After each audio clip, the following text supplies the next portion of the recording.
Hey guys, Victoria Paxton here. Thanks for stopping back by my YouTube channel. Merry Christmas. I got my Merry Christmas earrings on and my Christmas tree. What's on my... I have something on you guys. Pay no mind. Apparently I have flowers shirt when I refill the bowls. Pay no mind to me. So, hope everybody's doing well. Everybody's happy. All that good stuff. So, like, share, subscribe, all that great crap is free, right? And don't copy any of my shit. You already know this, okay? I shouldn't have to say this every video, but if you're a fake psychic, get off my channel. I don't want you watching my videos. I don't want you subscribing. You're not welcome on this channel, okay?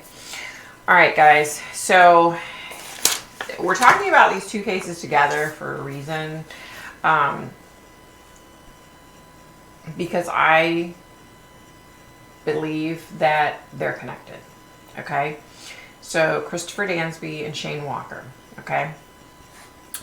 So you know how I do. I'm going to read the background to you and then we're going to talk about if I connected and my dreams and all that good stuff. Okay. So here we go. Christopher Milton Dansby was born March 30th of 1987. He was nicknamed Choo Choo, which I think is so freaking cute. On May 18th of 1989, Allison Dansby, Christopher's mom, took Choo Choo and his brother Levin, I hope that's right, Levin or Levon, I'm not sure, to a playground located at the Martin Luther King Jr. Towers, Building 1 at 114th Street and Lenox Avenue in Harlem in New York City. Choo Choo was wearing a blue jacket over a floral print shirt, blue jeans, and white and green sneakers. Allison left Choo Choo and Levon under the supervision of her mom in the park while she went to a nearby store for food. When she returned 30 minutes later, Christopher had vanished. I can't even, y'all, I can't even imagine.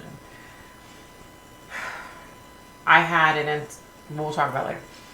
Levon recalls the experience and state, quote, "We was playing and Choo Choo got lost," close quote, recalled Levon. "I didn't see him. I called my mommy." You guys, when I first read this, heartbreaking, heartbreaking.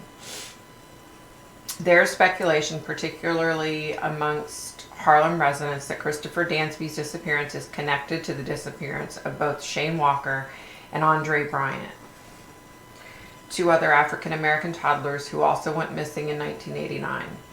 All three had eerily similar circumstances, including the fact that all three disappearances occurred on a weekday in the early evening between 5 and 7 p.m. In both Christopher and Shane's cases, both toddlers were seen playing with the same two older children at the park. Police cannot confirm that this is relevant. That night, police searched the 10-floor buildings of the King Towers apartment complex. They combed a 24 square block area of Harlem and went door to door asking if anyone had seen Christopher. The search resumed the following day, this time with police dogs and a scuba team. The divers searched the Harlem Mere, a shallow man-made pond at the north end of Central Park. Sadly, Christopher was not found. Christopher's mom, Allison, was known to use drugs, but was cleared of any suspicion early on. The fact that rumors continued to circulate about her possible involvement devastated the grieving mother. She has never stopped looking for her son and still thinks of him as the 2-year-old boy he was and not as the 30-some-year-old young man he would be today. "It's been a long, hard process," explains Allison. "All this time has gone by and there's still no closure. It's just not okay. One of my kids is missing and I still don't know what happened." At the time of his disappearance, Christopher was described as 2 feet 6 inches tall and weighing approximately 30 pounds. He had brown eyes and black hair. He also has a birthmark shaped like a figure 8 on his neck. Aww. Okay, so now let's talk about Shane Anthony Walker, and then we'll get to what my connection and all that, okay? Shane Anthony Walker was born December 7th of 1987 in New York, New York.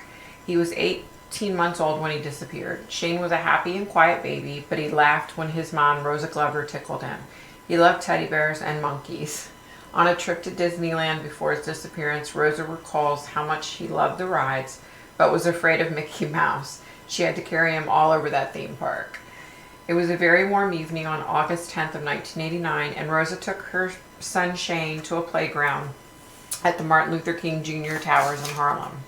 The two sat together on a bench, Rosa enjoying ice cream, when two young children asked if Shane could play with them. Rosa hesitated, thinking it was odd that they wanted to play with a baby, but she then agreed.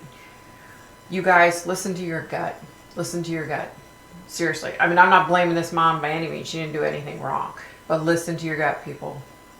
While Shane played with the other children, an unknown man sat beside Rosa and struck up a conversation about the recent child abductions in the area. The unknown man also showed Rosa the scars he had received in fights.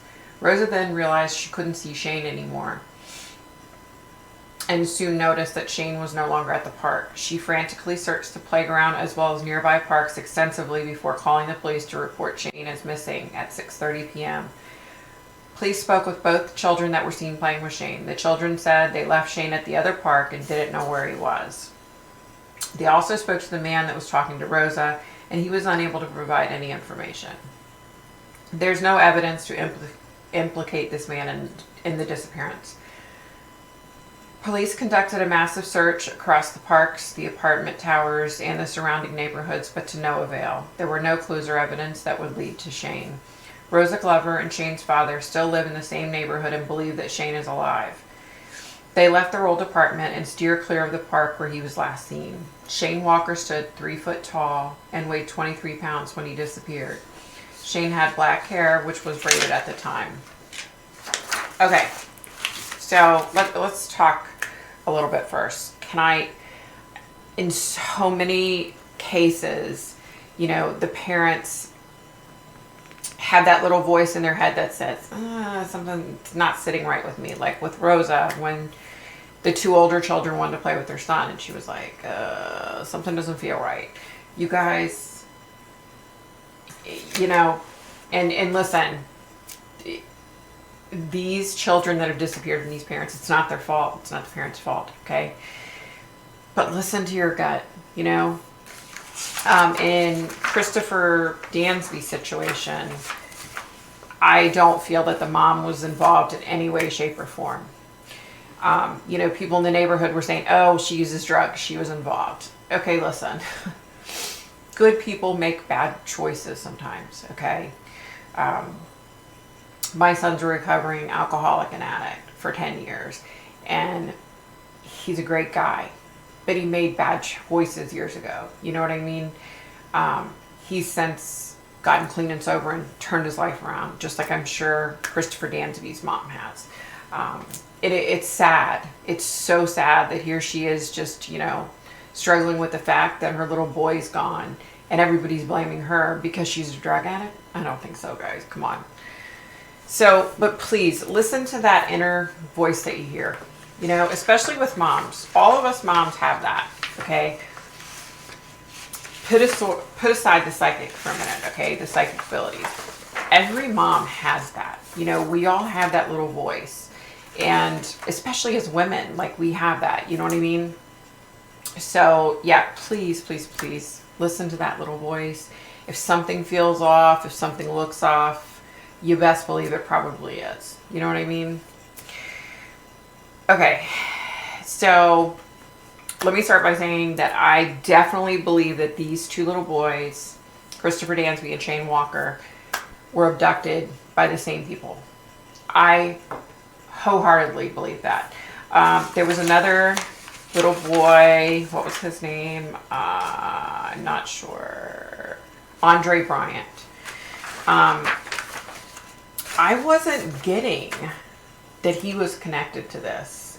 I could be totally off, but I felt like it was these two boys together.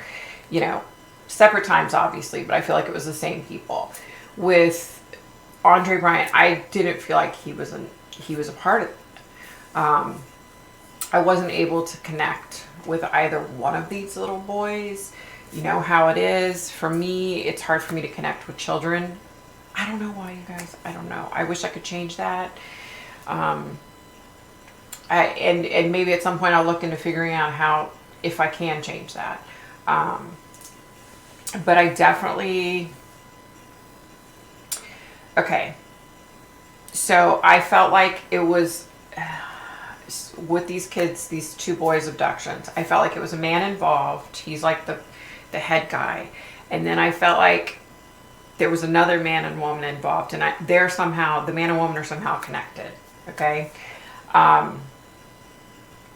The two children that were playing with both of these kids, I believe they were involved as well. Now, obviously, for obvious reasons, they were kids. Like, they were being set up. And I believe they were being set up to be the little decoys by the man and woman that I'm saying are somehow connected. I think maybe they're siblings or they're married. Possibly they're married and these two children were their children. Okay. I don't know, if the police could ever find these kids, that are now grown adults. The two kids that I'm talking about that were like the decoys, if maybe now that they're older, they know now what was going on. I don't know.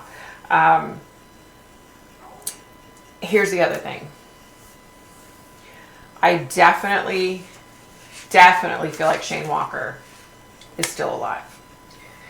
I definitely feel like he's still alive. I feel that he probably doesn't even know that he was abducted. I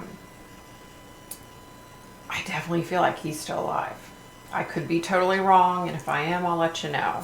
But I do feel like little Christopher Dansby, I feel like something, okay. So I was getting visions, okay? You guys know a lot of times if I can't connect, I end up having dreams and visions, okay? So I was having visions of the main man and then the woman and man that I think were possibly married that were helping. Something happened to Christopher Dansby. I believe that this is what I was seeing, okay? I believe that he was given something, maybe to sedate him or something. And I believe that it went horribly wrong and the child died as a result. Okay, that's what I was seeing. I feel like Shane Walker is still alive to this day. And I don't know that he even knows that he was abducted. I think that these people have done a great job of covering. And here's the thing. With the second young man, okay, Shane, I believe that from what I was seeing and what I was getting, I feel like he was sold to a family, okay? I don't think this family had any earthly idea that they were taking in a little boy that had been abducted, okay? I don't feel like they have any earthly idea of that. But I do feel like this man and then this man and woman and these two kids that were involved in the abductions, I feel like they went out of their way to make these children, Shane Walker especially, because I believe Christopher Dansby, I believe he died. But I believe they went out of their way so that Shane Walker's background wouldn't be discovered. How they did that, I have no earthly idea. But we all know, child trafficking, all that kind of stuff, that it happens all the time. So here's the other weird thing. I don't know. So remember I was saying there was a man that was ultimately in charge, and then a man and woman, and then two kids. Okay. I kept getting the name Letitia, spelled differently than like Letitia Stout. It was Letisha. I kept getting that name like Letitia. So I don't know if the man and lady that helped, if maybe the lady's name is Letitia, or if possibly the people that took in Shane Walker, maybe her name's Letitia, but I keep getting that name like so strong. Yeah. So the other thing is, like I said, if they could find those two little kids, that was the constant in these two cases, were those two little kids that were playing with with the kids that disappeared. Now that they're adults, maybe they know what happened. You know, I don't know. But it's just, gosh, it sure would be nice if, you know. You guys know whenever I do cases with kids, it about damn near kills me. It's tough, you guys. It's tough. It's unfortunate that all these little kids are disappearing. And unfortunately, it's even worse today, you know? So, all right. Hopefully I'll see you this Friday night, 7:30 p.m. Eastern Standard Time, right here on my channel. And be nice, be kind, stay safe, stay healthy. I hope everybody is doing well, and I hope nobody is dealing with the big C that's going around right now, or the flu. Yuck. So that about does it for me. Bye, guys. Merry Christmas.